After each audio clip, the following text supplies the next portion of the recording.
Una vez de que tenemos claro qué es los indicadores, para qué sirven y cómo se elaboran, es importante la parte de la aplicación, es decir, cuando ya estamos tomando los datos y calculando el indicador. Para ello, son necesarias algunas condiciones. Socializar responsabilidades de recolección de datos, cálculo de indicadores e interpretación.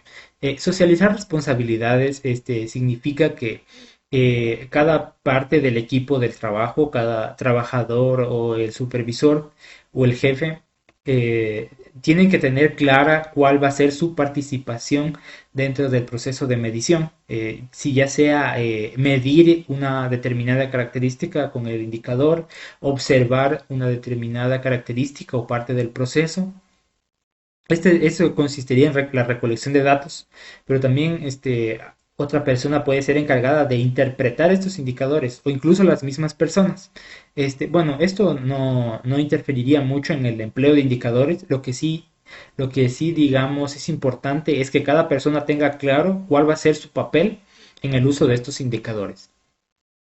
Una segunda condición sería entrenar y educar al personal en su responsabilidad. Una vez de que se establece cuál va a ser la responsabilidad de cada persona, es importante que esta persona sepa llevar a cabo esa responsabilidad. Por lo tanto, hay que entrenarlo, hay que capacitarlo ya sea en la recolección de datos o en el registro del indicador o en la interpretación del indicador. Otra condición sería recolectar la información periódicamente según lo definido en la ficha de indicadores. Esta ficha de indicadores se establece cuando se elabora el indicador. Y si una ficha nos pide, por ejemplo, que recolectemos esta información cada día, entonces esta información debe ser recolectada de esta forma. Se debe de seguir la instrucción que planteamos previamente en la ficha y no, digamos, no incumplir esto, por ejemplo, dejar de recolectar información por una semana o cosas así. Se debe de cumplir lo definido en la ficha de indicadores.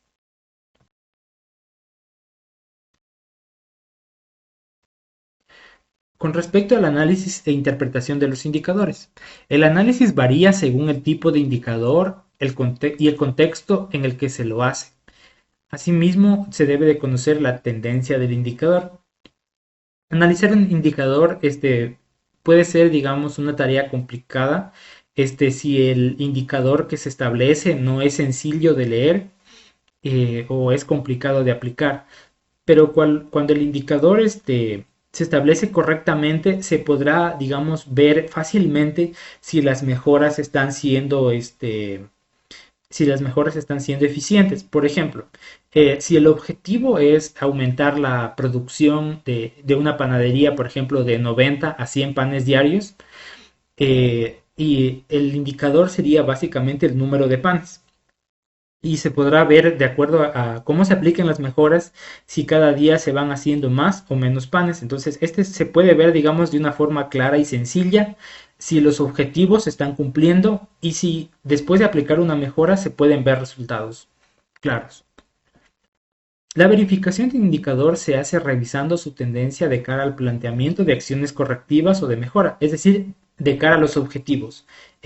Para verificar un indicador es importante ver si los resultados que se obtienen son los resultados que se querían obtener.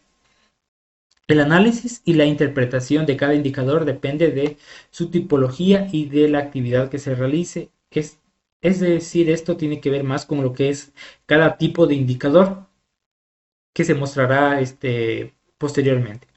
Aquí veremos lo que son las tendencias de un indicador, es decir, el comportamiento que pueden tener.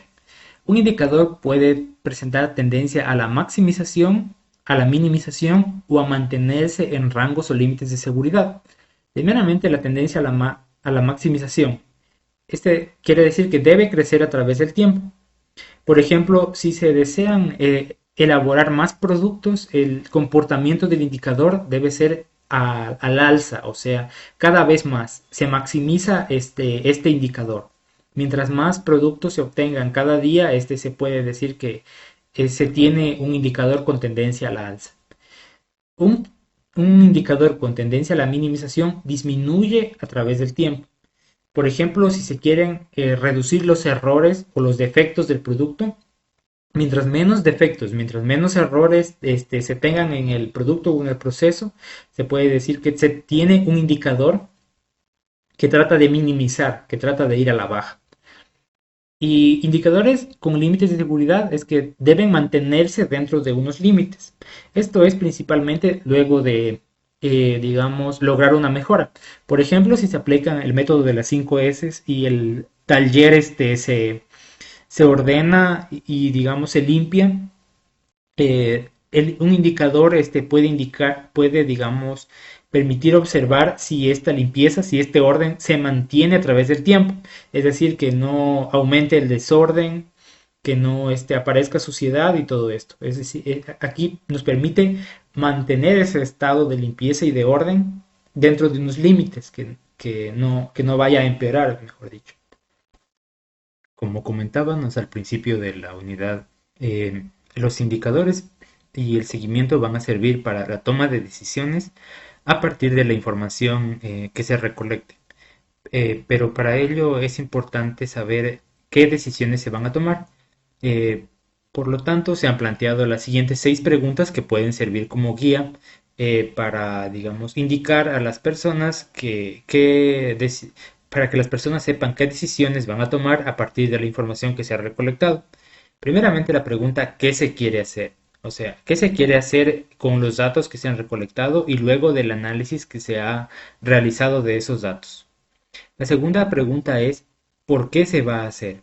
Una vez que sabemos qué es lo que queremos hacer, tenemos que especificar por qué lo vamos a hacer. Si tenemos que responder esta pregunta para saber si lo que vamos a hacer es importante para el proceso o no. Responder al por qué lo vamos a hacer nos muestra cuál es la finalidad de lo que de la decisión que vamos a tomar con respecto a la producción. La tercera pregunta es ¿quién o quiénes lo van a hacer?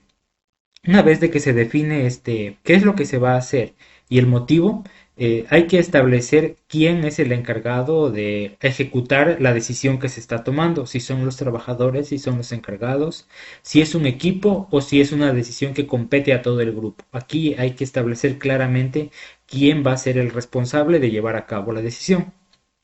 La cuarta pregunta es ¿cómo lo va a hacer? Una vez de que se responden las 3 preguntas anteriores, hay que definir cómo se va a tomar esa decisión. Es decir, cuáles son los pasos que se van a seguir para ejecutar esa decisión. Se diferencia del qué porque el qué responde a qué actividad específica se va a hacer y el cómo responde a cómo se va a realizar esa actividad. La quinta pregunta es ¿cuándo lo van a hacer?